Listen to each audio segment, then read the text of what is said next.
Tonight, Tasmanians waiting longer for care in public emergency departments than they were a decade ago.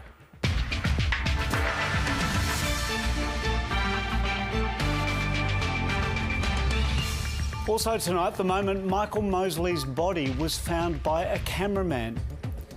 A leading scientist and a football legend among the Tasmanians recognised with King Birthday honours. And egg rationing for the state as bird flu spreads to another Victorian farm. Good evening, Guy Stayner with ABC News. Tasmania's College of Emergency Medicine has issued a dire warning to the state government. Act now or risk worsening patient outcomes. It comes in the wake of new data revealing the majority of Category 2 patients aren't being seen on time. Tasmania's emergency doctors are sounding the alarm, warning if the status quo remains, the whole system will just implode. It's a disaster.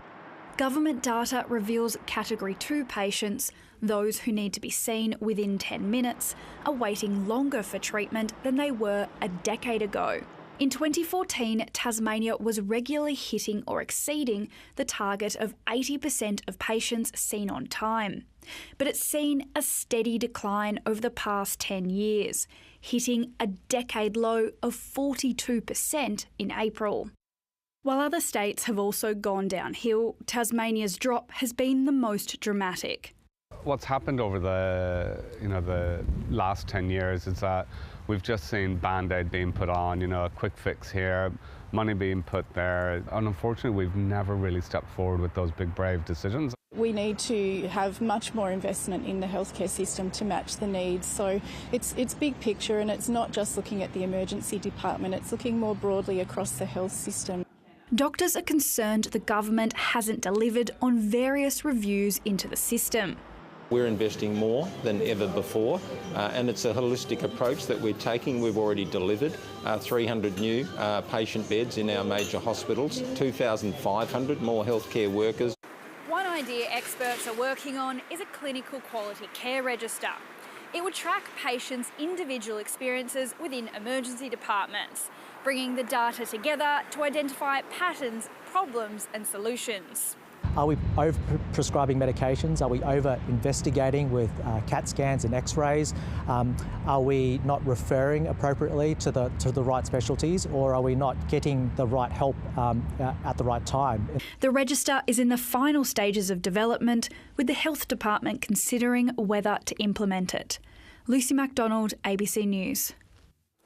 There's been an outpouring of grief for TV presenter and diet guru Michael Mosley. He's being remembered as an adventurous man who was kind and funny. His body was found on the Greek island of Symi by a TV crew filming on the island.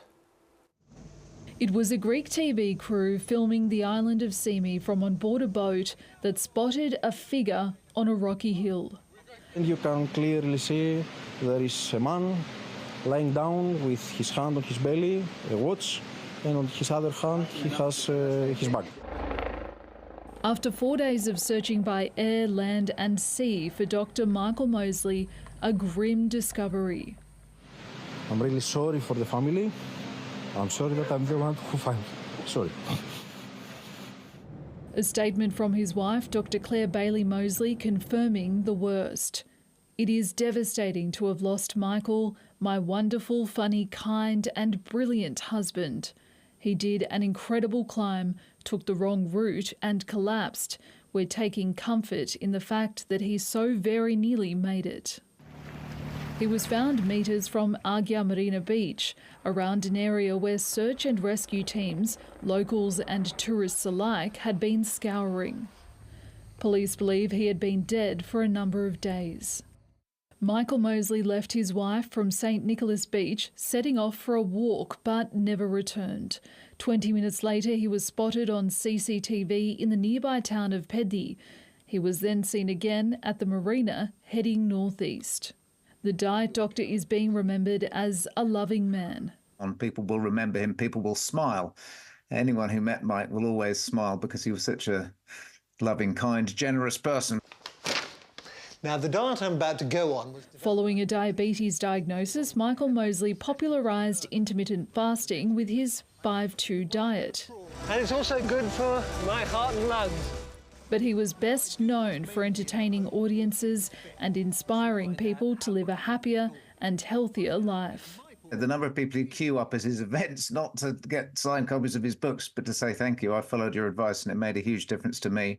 The body of the 67-year-old has been transferred to the neighbouring island of Rhodes, with a coroner to determine the exact cause of his death. A tragic end for his 4 children and wife of more than 35 years and the thousands of people whose lives he changed. Rani Hayman, ABC News. Back home, and the Prime Minister is confident Australia can meet its 2030 emissions reduction target after the coalition cast doubts on the commitment. Anthony Albanese has ramped up the government's attack on the opposition after it announced plans to dump Australia's short-term climate plans if it wins the election. Political reporter Stephanie Boris has more. Happy King's Birthday weekend, everyone. A right royal bollocking. Peter Dutton is walking away from climate action. The Prime Minister taking aim at the coalition over its plans to dump some of Australia's climate policies. You can't shape the future if you're afraid of it. Nearly 200 countries signed the Paris Agreement, a commitment to keep global warming below 2 degrees. Australia promised by 2030 it would reduce emissions by 43%, but the opposition says that's not possible under a Labor or Liberal government. You need to come clean with the Australian people on that. Australia's climate watchdog says the government is close but not on track to meet its 2030 target. The Prime Minister's pointed to new projects and policies he says will boost the use of renewables. I'm very confident not only that we can get there, but importantly that we must get there. It's looking pretty tough, to be honest. I think they're the right sorts of policies, but the problem has been that they haven't been strong enough and tight enough to absolutely drive towards the 2030 target. Further down the track, the coalition insists net zero by 2050 is achievable, but there's no detail on what the party's short-term plan is. While, of course, I won't be announcing the coalition's climate and energy policy today, what I can tell you when it comes to targets, we won't be plucking a number out of thin air.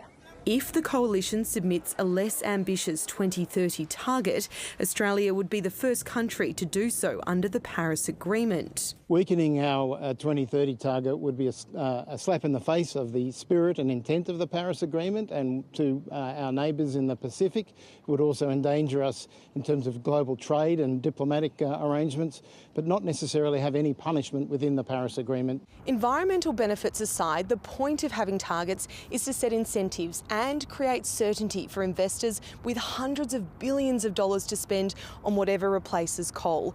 Another argument over targets sows doubt among investors who'll be weighing up decisions well beyond the next election. Stephanie Boris, ABC News, Canberra. From artists and sporting legends to public servants and swimming teachers, more than 700 people have been recognised for their service in this year's King's Honours list. For the 4th consecutive year, pandemic leaders have also been given a nod. Victoria Pengilly reports.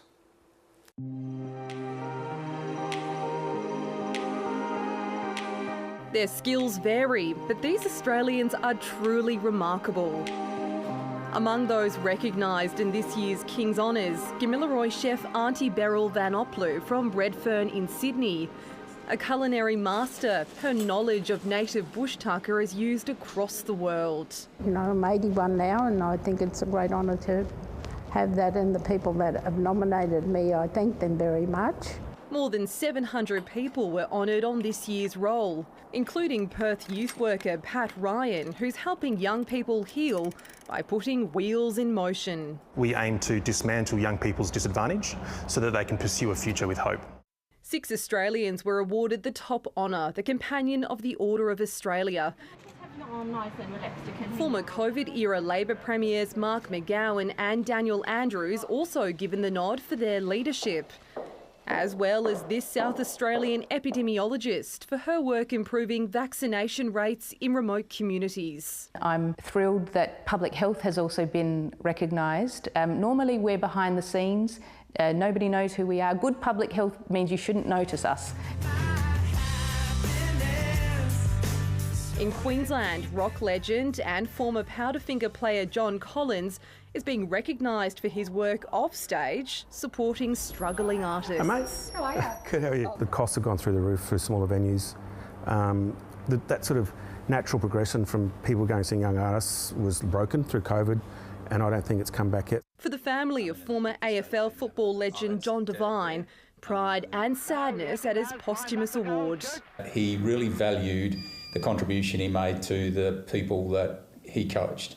And I know he took a lot of pride in seeing those people turn into successful people in the community, and hopefully he had a little bit of a role to play in that.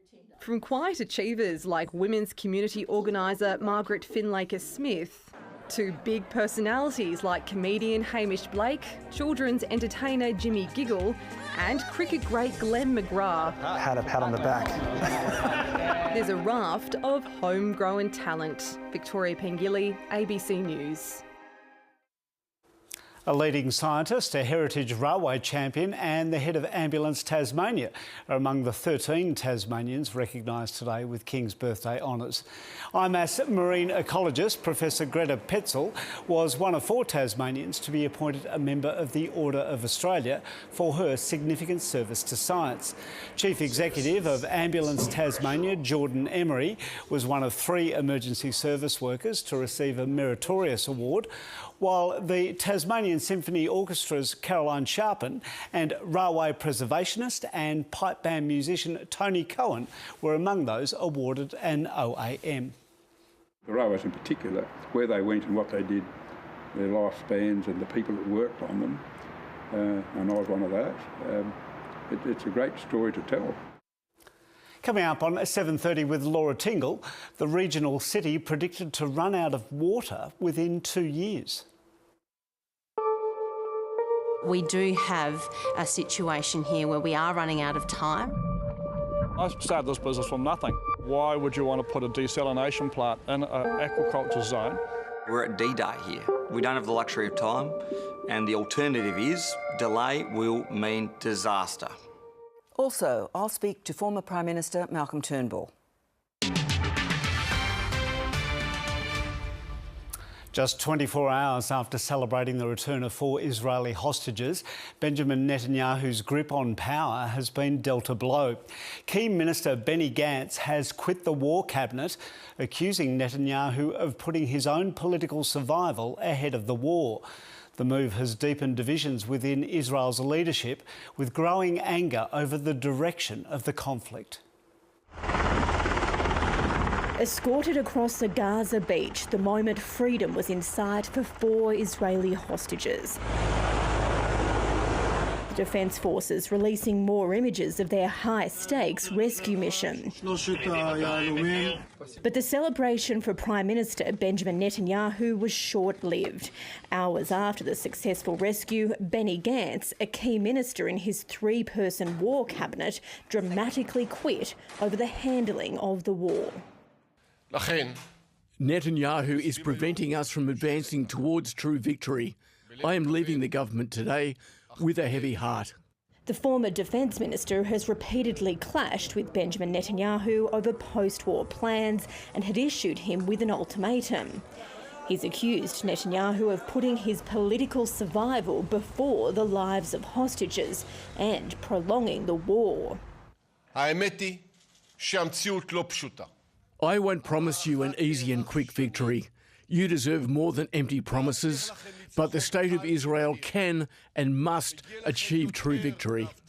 He's calling on Netanyahu to name a date for an early election and let Israeli citizens decide. Anger within Israel over the war has been boiling for months, with hundreds of thousands taking their fury to the streets. Netanyahu is trying to appear large and in charge now. If he wants to do that, then he might have to start playing by the United States rules rather than by his own personal ambition, his political gain, which has clearly been driving him until now. Netanyahu posted on social media appealing to Gantz to stay on, saying, "Benny, this is not the time to abandon the battle. This is the time to join forces." Benny Gantz's departure won't topple the government, but it leaves the door open for extremist coalition members to push their agenda of continuing the war and to complete Israeli occupation of Gaza. And it's likely to lead the US to taking a more active role in moderating the trajectory of this war and pushing for a ceasefire. Alison Horn, ABC News, Jerusalem. Gains by far-right parties in EU elections have prompted a bruised French President Emmanuel Macron to call a snap national election. In what's being viewed as a gamble to re-establish his authority, Macron labelled the rise of nationalism a danger to Europe, calling French citizens to the ballot box just weeks before the Olympics.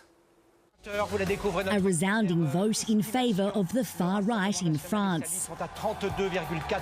In a high-risk gamble that could see his party humbled again, Emmanuel Macron has dissolved the French Parliament and called a snap election for just weeks before the Paris Olympics. This is a situation that I cannot come to terms with. The rise of nationalists, of demagogues, is a danger for our nation. Far-right opposition leader Marine Le Pen celebrating her party's surge at the ballot box. She's the big winner today and could well repeat that success in a few weeks. We are ready to exercise power if the French place their trust in us during the future legislative elections. But signs that Le Pen's success has also re-energised her opponents, hundreds protesting her party's result in central Paris. I think there's generally a feeling of disquiet and of sadness at the results of this vote here. In the last French election 2 years ago, Emmanuel Macron retained government with almost 60% of the vote. But these European elections appear to show that support for the far-right opposition in France has since grown. The far right also doing well in other major European countries. They made big gains in Germany and Spain too. But that wasn't true everywhere, the political centre maintaining its majority in the EU Parliament. Together with others, we will build a bastion against the extremes from the left and from the right. We will stop them. The elections determine the makeup of European Parliament for the next 5 years, and the far right's increased number of seats could make it harder to agree on policies for nearly 500 million Europeans. Michelle Rimmer, ABC News. Indian Prime Minister Narendra Modi has been sworn in for a historic third term in office. Thousands attended the ceremony, which took place at the Presidential Palace in New Delhi, with cheers erupting from the crowd when he stepped up to the podium to make his pledge. It's the first time Modi has been forced to govern in a power-sharing arrangement after his BJP party failed to secure an absolute majority in recent elections. Voters punished his party over rising unemployment and food prices. Victoria's bird flu outbreak has spread to a fifth farm, prompting fears of nationwide egg shortages and price increases. Coles has now put a purchase limit on eggs. The cakes have been rising at this Melbourne cafe in St Kilda for more than 40 years, but lately costs have been rising too, especially for eggs.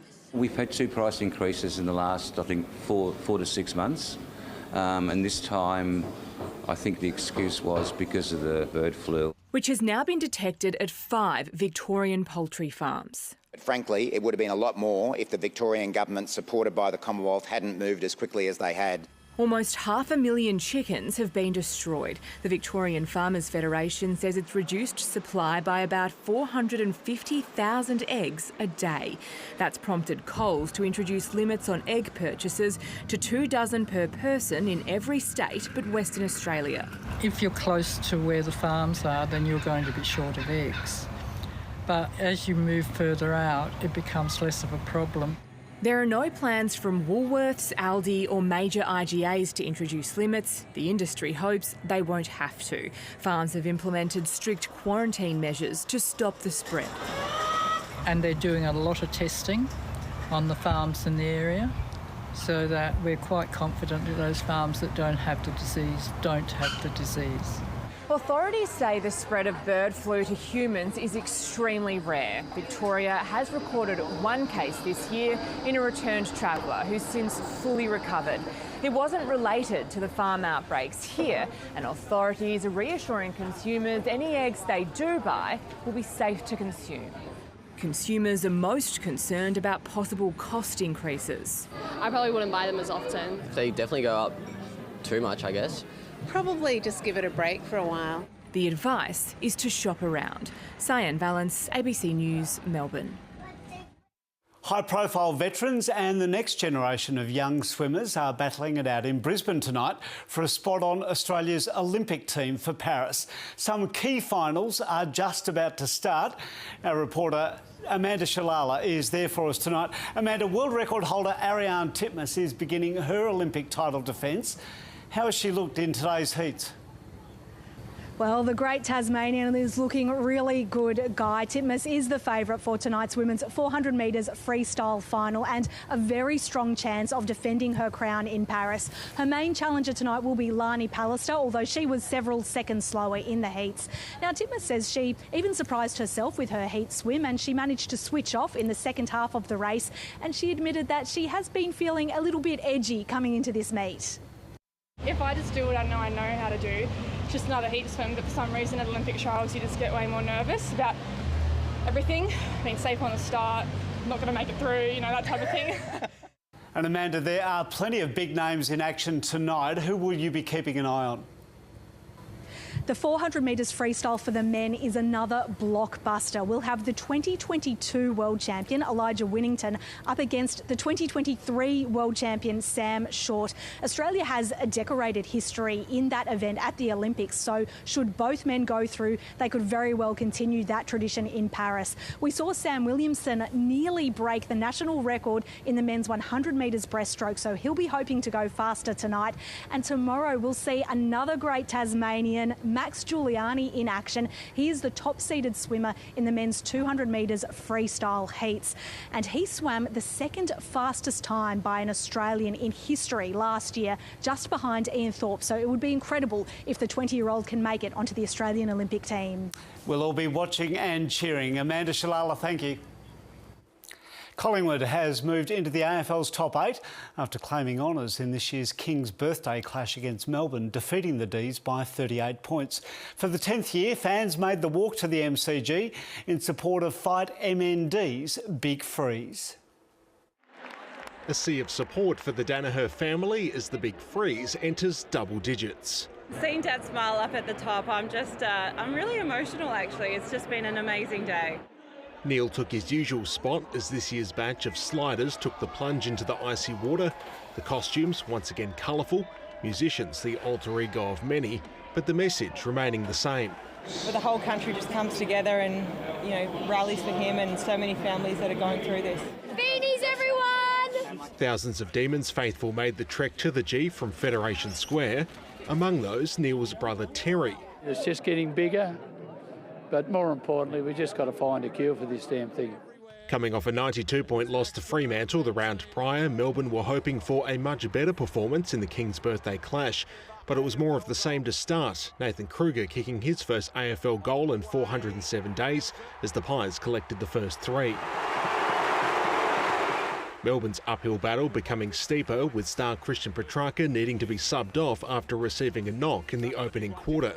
Needing something to get back into the contest, turnovers killed any momentum the Demons could muster as Collingwood stretched the lead to 27 points at the main break. How about that for a finish from the big guy? Steele Sidebottom showed off his hops as the Magpies soared. He's got it all to do here, and he does.